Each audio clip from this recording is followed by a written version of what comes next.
Pemirsa, untuk mengetahui apa sebenarnya yang menyebabkan cuaca cukup ekstrim akhir-akhir ini di beberapa wilayah di Indonesia, kita akan tanyakan langsung kepada Kepala BMKG, Ibu Dwi Korita Karnawati. Selamat pagi, Bu Dwi Korita. Selamat pagi, Mbak Valen. Assalamualaikum warahmatullahi wabarakatuh. Waalaikumsalam. Bu Dwi Korita, kita lihat akhir-akhir ini cuaca ekstrim tidak hanya di Jakarta saja, tapi juga ada di wilayah-wilayah lain di Indonesia. Sebenarnya apa penyebabnya, kenapa cuaca misalnya hujannya begitu ekstrim akhir-akhir ini, Bu? Baik, benar sekali. Sebagaimana yang pernah kami sampaikan, peringatan dini pada tanggal 22 Februari yang lalu, yang berlaku sepekan ke depan, hingga hari ini fenomenanya masih kurang lebih sama, yaitu kondisi cuaca di seluruh wilayah Indonesia saat ini menunjukkan dinamika atmosfer yang berdampak pada peningkatan curah hujan di sejumlah wilayah Indonesia.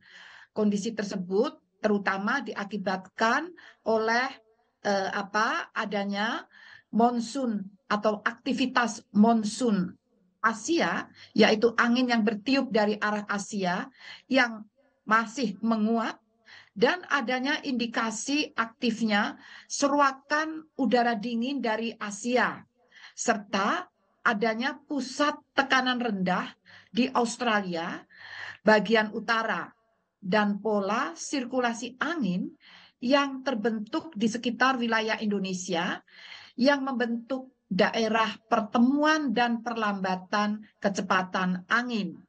Hal-hal tersebutlah yang memicu terjadinya peningkatan intensitas curah hujan. Demikian, Mbak, di seluruh wilayah Indonesia.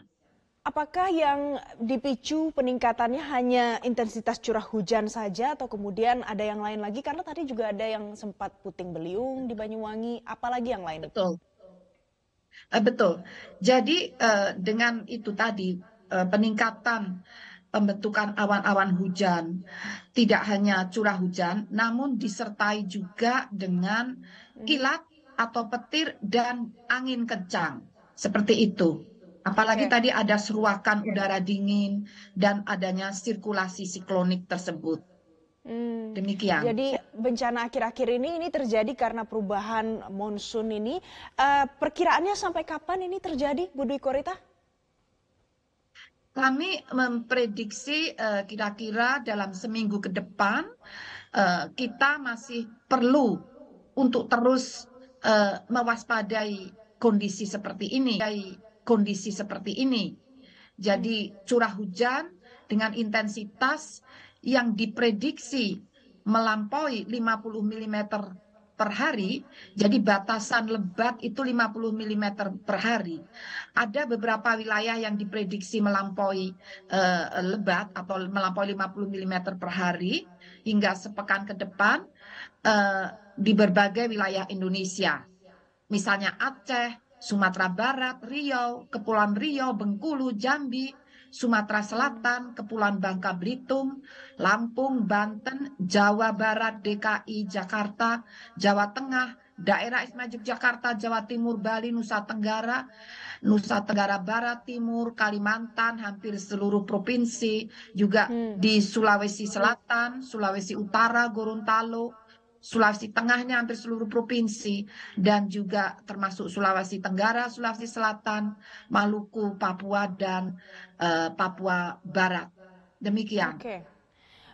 Jadi hampir semua provinsi ini tampaknya harus lebih waspada sampai seminggu ke depan. Tapi Bu Dwi Korita, kalau kita lihat tadi rentetan bencana yang terjadi ini mayoritas terjadi di Pulau Jawa, Bali, Nusa Tenggara. Apakah akan ada potensi bisa terjadi di Pulau Sumatera juga, khususnya untuk bencana hidrometeorologi ini, Bu Dwi Korita?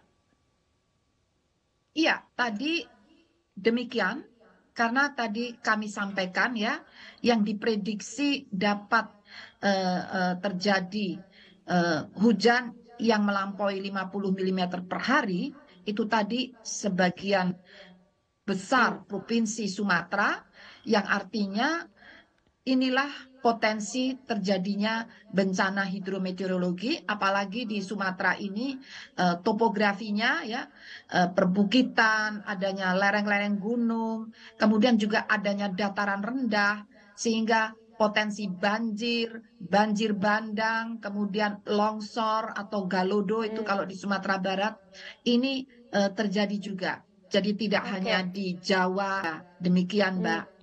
Kalau kita sudah tahu potensinya besar bisa terjadi, apa yang bisa dilakukan masyarakat di sana, Ibu?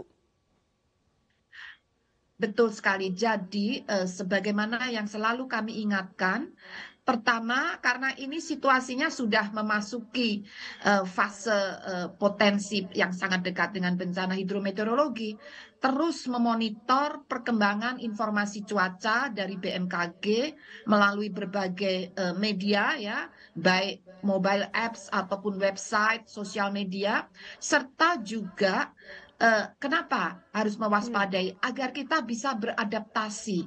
Misalnya pengendara jalan ya, melewati lereng-lereng gunung, melewati lembah-lembah gitu ya.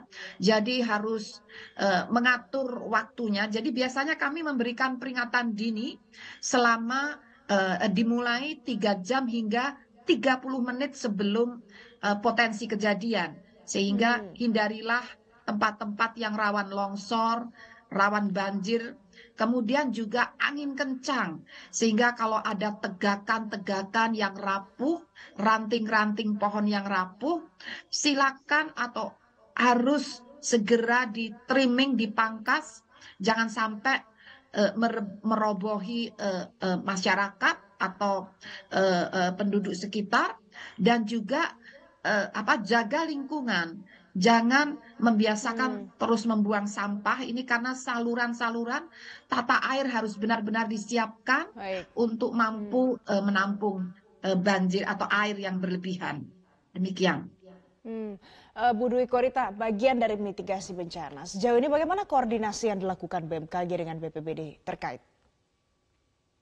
Ya, itu saat ini sebetulnya tidak hanya saat ini, kita mulai Hmm. rutin ya, meskipun kalau tidak musim hujan kan musim kemarau, jadi terus-menerus kami berkoordinasi, bersinergi dengan Badan Penanggulangan Bencana Daerah dan BMKG daerah. Ini ada 190 stasiun BMKG di daerah, mulai dari di kota-kota besar hingga daerah terdepan, terluar ya, terpencil. Ini berkoordinasi dengan BPBD daerah untuk mengantisipasi berbagai kemungkinan potensi bencana hidrometeorologi. Terus kami jalankan. Demikian. Baik, jadi kita harus senantiasa waspada pada beragam potensi bencana hidrometeorologi yang mungkin saja terjadi ya Ibu ya dalam kurun waktu kurang lebih sampai dengan 1 minggu ke depan. Terima kasih Kepala BMKG Ibu Dwi Korita Karnawati sudah bergabung bersama kami pagi hari ini di Metro Pagi Prime Time.